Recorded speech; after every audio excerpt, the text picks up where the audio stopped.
ಪ್ರೀತಿಯುಳ್ಳ ದೇವಜನರೇ, ನಿಮ್ಮೆಲ್ಲರಿಗೂ ಕರ್ತನಾದ ಯೇಸು ಕ್ರಿಸ್ತನ ನಾಮದಲ್ಲಿ ವಂದನೆಗಳು. ಈ ನೂತನವಾದ ದಿನದಲ್ಲಿ ತಮ್ಮೆಲ್ಲರನ್ನು ನೋಡುವುದರಲ್ಲಿ ನಾನು ಬಹಳ ಸಂತೋಷವುಳ್ಳವನಾಗಿದ್ದೇನೆ. ಶಾಲೋಮ್, ನಿಮಗೆ ಸಮಾಧಾನವಾಗಲಿ. ಈ ದಿನ ದೇವರ ವಾಕ್ಯದ ಧ್ಯಾನಕ್ಕಾಗಿರುವಂಥ ವಿಷಯ, ನನ್ನ ನೆರಳಾಗಿರುವಾತನು ಯೇಸು. ಅದಕ್ಕೆ ಆಧಾರವಾಗಿ ಕೀರ್ತನೆಗಳ ಗ್ರಂಥ 121:5 ವಚನ, ನಿನ್ನನ್ನು ಕಾಯುವವನು ಯೆಹೋವನೇ, ನಿನ್ನ ಬಲಗಡೆಯಲ್ಲಿ ನೆರಳಿನಂತೆ ನಿಂತಿರುವಾತನು ಯೆಹೋವನೇ. ಪ್ರೀತಿಯುಳ್ಳ ದೇವಜನರೇ, ಬಿಸಿಲಿನ ತೀವ್ರತೆಯಲ್ಲಿ ನಡೆಯುವವನಿಗೆ ನೆರಳಿನ ಬೆಲೆ ಚೆನ್ನಾಗಿ ಗೊತ್ತಿರುತ್ತದೆ. ದೇವರ ವಾಕ್ಯ ಹೇಳುತ್ತದೆ, ಕರ್ತನು ನಿನ್ನ ಬಲಗಡೆಯಲ್ಲಿ ನೆರಳಾಗಿದ್ದಾನೆ. ಅಂದರೆ ದೇವರು ದೂರದಲ್ಲಿ ನಿಂತು ನೋಡುತ್ತಿರುವ ದೇವರಲ್ಲ, ಆತನು ನಮ್ಮ ಹತ್ತಿರ ಇರುವಂಥ ದೇವರು, ನಿಮ್ಮ ಜೊತೆಯಲ್ಲಿ ನಡೆಯುವಂಥ ದೇವರು, ನಿಮ್ಮ ಬಲಗಡೆಯಲ್ಲಿ ನೆರಳಿನಂತೆ ನಿಂತು ನಿಮ್ಮನ್ನು ಕಾಪಾಡುವ ದೇವರು. ಇಸ್ರಾಯೇಲರು ಮರುಭೂಮಿಯಲ್ಲಿ ಪ್ರಯಾಣಿಸಿದಾಗ ದೇವರು ಹಗಲಿನಲ್ಲಿ ಮೇಘಸ್ತಂಭವಾಗಿ, ರಾತ್ರಿಯಲ್ಲಿ ಅಗ್ನಿಸ್ತಂಭವಾಗಿ ಅವರನ್ನು ನಡೆಸಿದರು. ಹಗಲಿನ ಬಿಸಿಲಿನಲ್ಲಿ ಮೇಘವು ಅವರಿಗೆ ನೆರಳಾಯಿತು, ರಾತ್ರಿಯ ಕತ್ತಲಿನಲ್ಲಿ ಅಗ್ನಿಯು ಬೆಳಕಾಯಿತು. ಅದೇ ದೇವರು ಇಂದು ನಮ್ಮೊಂದಿಗೆ ನೆರಳಾಗಿ ಇದ್ದು ನಮ್ಮನ್ನು ನಡೆಸಲಿಕ್ಕಿದ್ದಾರೆ. ಹಗಲಿನಲ್ಲಿ ಬಿಸಿಲಿನಂಥ ಕಷ್ಟಗಳ ಸ್ತೋತ್ರ ಮಧ್ಯದಲ್ಲಿ ದೇವರು ನಮಗೆ ನೆರಳಾಗಿರುತ್ತಾರೆ.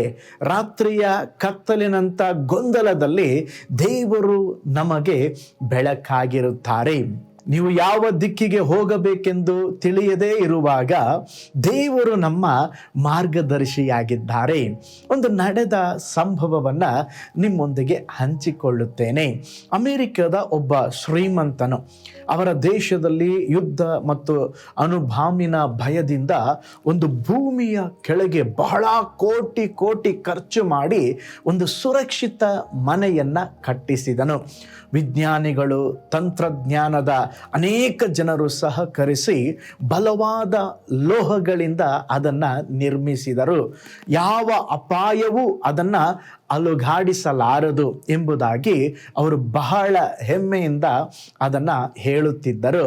ಅದೆಲ್ಲ ಮುಗಿದ ಮೇಲೆ ಅವರ ಮನೆಗೆ ಪ್ರಾರ್ಥಿಸುವುದಕ್ಕೆ ಒಬ್ಬ ದೇವ ಸೇವಕರನ್ನು ಕರೆಸಿದಾಗ ಅವರು ಇಷ್ಟು ಖರ್ಚು ಮಾಡಿದ್ದಾರೆ, ಪ್ರಪಂಚದಲ್ಲಿ ಎಷ್ಟು ಇದರಷ್ಟು ಸುರಕ್ಷತೆ ಯಾವುದಕ್ಕೆ ಇಲ್ಲ ಪಾಸ್ಟರ್ ಎಂಬುದಾಗಿ ಅನೇಕ ಕಾರ್ಯಗಳನ್ನು ಅವರೊಂದಿಗೆ ಹಂಚಿಕೊಂಡ್ರು.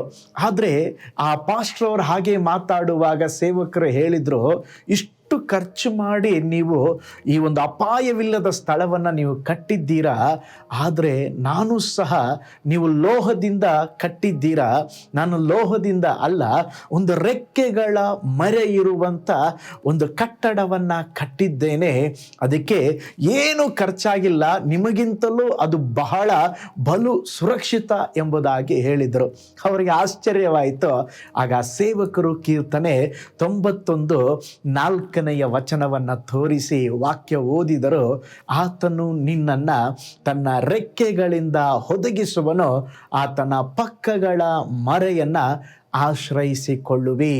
ಆ ಶ್ರೀಮಂತನು ಬಹಳ ಆಶ್ಚರ್ಯಪಟ್ಟನು. ನೋಡ್ರಿ, ಈ ಲೋಕದ ಎಲ್ಲ ನೆರಳುಗಳು ಬದಲಾಗುತ್ತದೆ.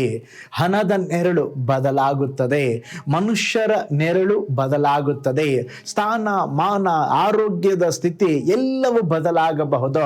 ಆದರೆ ಯೇಸು ಕ್ರಿಸ್ತನು ನಿನ್ನೆ ಇದ್ದ ಹಾಗೆ ನಿರಂತರವೂ ಹಾಗೇ ಇದ್ದಾರೆ, ಅವರು ಬದಲಾಗುವುದಿಲ್ಲ.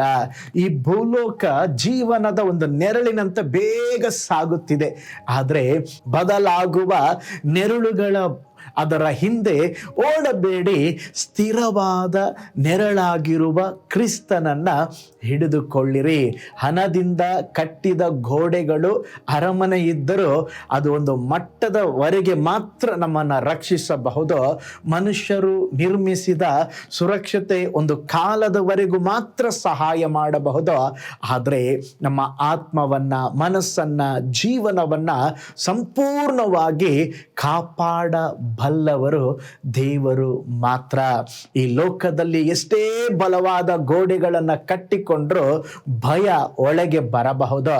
ದೊಡ್ಡ ಮನೆ ಇದ್ದರೂ ನಿದ್ರೆ ಇಲ್ಲದೆ ಇರಬಹುದು, ಹಣ ಇದ್ದರೂ ಮನಸ್ಸಿಗೆ ಶಾಂತಿ ಇಲ್ಲದಿರಬಹುದು. ಆದರೆ ಕರ್ತನ ರೆಕ್ಕೆಗಳ ಮರೆಯಲ್ಲಿ ಆಶ್ರಯ ಪಡುವವರಿಗೆ ಸ್ತೋತ್ರ ಒಂದು ಸಮಾಧಾನ ದೊರಕುವಂಥದ್ದಾಗಿದೆ. ನೀವು ಇಂದು ಮನಸ್ಸಿನ ಮರುಭೂಮಿಯಲ್ಲಿ ನಡೆಯುತ್ತಿದ್ದೀರಾ? ಎಲ್ಲವೂ ಒಣಗಿದಂತೆ ಕಾಣುತ್ತಿದೆಯಾ? ಪ್ರಾರ್ಥನೆಗೆ ಉತ್ತರ ತಡವಾಗಿದೆಯಾ? ಯಾರು ನಿಮ್ಮನ್ನ ಅರ್ಥ ಮಾಡಿಕೊಳ್ಳುತ್ತಿಲ್ಲವೆಂಬುದಾಗಿ ಅನಿಸುತ್ತಿದೆಯಾ? ಕರ್ತನ ನೆರಳಿಗೆ ಬನ್ನಿರಿ. ಆತನು ನಿಮ್ಮ ದನಿದ ಮನಸ್ಸಿಗೆ ವಿಶ್ರಾಂತಿಯನ್ನ ಕೊಡುತ್ತಾರೆ ಎಂದು ಕರ್ತನು ನಮಗೆ ಹೇಳುತ್ತಿದ್ದಾರೆ. ನನ್ನ ಮಗನೇ, ನನ್ನ ಮಗಳೇ, ಹೆದರಬೇಡ, ನಾನು ನಿನ್ನ ಬಲಗಡೆಯಲ್ಲಿ ನೆರಳಾಗಿದ್ದೇನೆ. ನಿನ್ನನ್ನು ಸುಡುವ ಬಿಸಿಲಿಗಿಂತ ದೇವರು ದೊಡ್ಡವರು. ನಿನ್ನನ್ನು ಅಲುಗಾಡಿಸುವ ಬಿರುಗಾಳಿಗಿಂತ ದೇವರ ಕರಗಳು ಬಲವಾಗಿದೆ. ಆ ದೇವರ ರೆಕ್ಕೆಯ ಮರೆಯಲ್ಲಿ ಆಶ್ರಯಿಸಿಕೋ.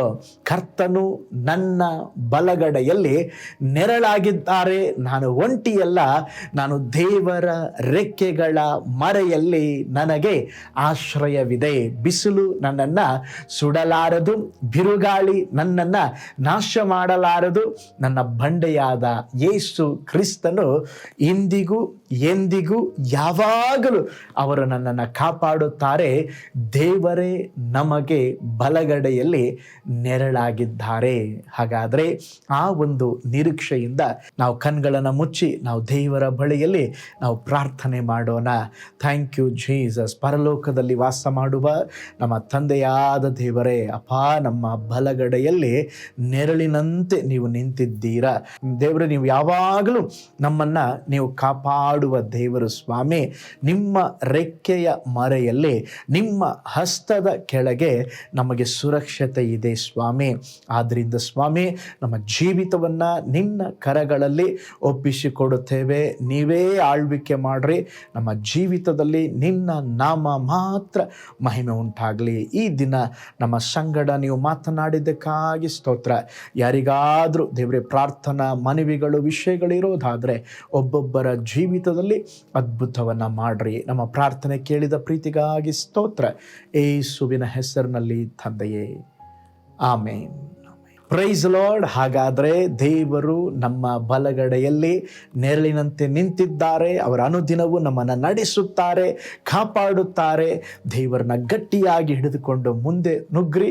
ನಿಜವಾಗ್ಲೂ ದೇವರು ನಿಮ್ಮ ಜೀವಿತದಲ್ಲಿ ಮಹತ್ವವಾದ, ಮಹಿಮೆಯಾದ ಕಾರ್ಯಗಳನ್ನು ಮಾಡುವರು. ನಿಮಗಾಗಿ, ನಿಮ್ಮ ಕುಟುಂಬಕ್ಕಾಗಿ ಪ್ರಾರ್ಥಿಸ್ತಾ ಇದ್ದಾನೆ. ದೇವರು ಇನ್ನೂ ನಿಮ್ಮ ಜೀವಿತದಲ್ಲಿ ದೊಡ್ಡ ಕಾರ್ಯಗಳನ್ನು ಮಾಡಲಿ. ಆಮೇನ್.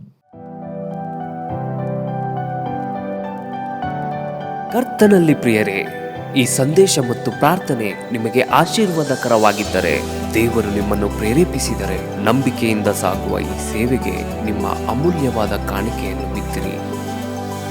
ಪ್ರೀತಿಯ ದೇವಜನರೇ, ವಾಯ್ಸ್ ಆಫ್ ಹೋಪ್ ಮಿನಿಸ್ಟ್ರಿಯ ವತಿಯಿಂದ ಕೋರಮಂಗಲದಲ್ಲಿ ಪ್ರತಿ ಭಾನುವಾರ ಬೆಳಿಗ್ಗೆ 9:30ಕ್ಕೆ ಕನ್ನಡ ಆರಾಧನೆ ನಡೆಯುತ್ತಿದೆ. ಆತ್ಮಭರಿತವಾದ ಆರಾಧನೆ, ಮನಮುಟ್ಟುವ ಸಾಕ್ಷಿ, ಬಲಪಡಿಸುವ ದೇವ ಸಂದೇಶ. ಬನ್ನಿ, ನಮ್ಮೊಂದಿಗೆ ಭಾಗಿಯಾಗಿ ಕರ್ತನನ್ನು ಆರಾಧಿಸಿರಿ. ನೂತನ ತಿಂಗಳ ಆಶೀರ್ವಾದ ಕೂಟ ಪ್ರತಿ ತಿಂಗಳು ಮೊದಲ ದಿನ ಸಂಜೆ 7 ಗಂಟೆಗೆ. ಪ್ರತಿ ತಿಂಗಳು 2ನೇ ಶನಿವಾರ ಬಿಡುಗಡೆ ಉಪವಾಸ ಪ್ರಾರ್ಥನೆ ಕೂಟ ಬೆಳಿಗ್ಗೆ 10:30ಕ್ಕೆ. ನಿಮಗಾಗಿ ಪ್ರಾರ್ಥಿಸಬೇಕೆ? ನಿಮಗೆ ಯಾವುದಾದರೂ ಪ್ರಾರ್ಥನೆ ಮನವಿಗಳು ಇರುವುದಾದರೆ ಕೆಳಗಿನ ನಂಬರಿಗೆ ಕರೆ ಮಾಡಿ ಅಥವಾ ವಾಟ್ಸಪ್ ಮಾಡಿ. ಈ ಆತ್ಮಿಕ ಸಂದೇಶಗಳು ನಿಮಗೆ ಆಶೀರ್ವಾದಕರವಾಗಿದ್ದರೆ ಲೈಕ್ ಮಾಡಿರಿ. ಇಂಥ ಅದ್ಭುತ ಸಂದೇಶ ಪ್ರತಿದಿನ ನೋಡಲು ಬಯಸುವುದಾದರೆ ಸಬ್ಸ್ಕ್ರೈಬ್ ಮಾಡಿ ಹಾಗೂ ಇತರರೊಂದಿಗೆ ಶೇರ್ ಮಾಡಿರಿ. ಕರ್ತನು ನಿಮ್ಮನ್ನು, ನಿಮ್ಮ ಕುಟುಂಬವನ್ನು ಆಶೀರ್ವದಿಸಲಿ.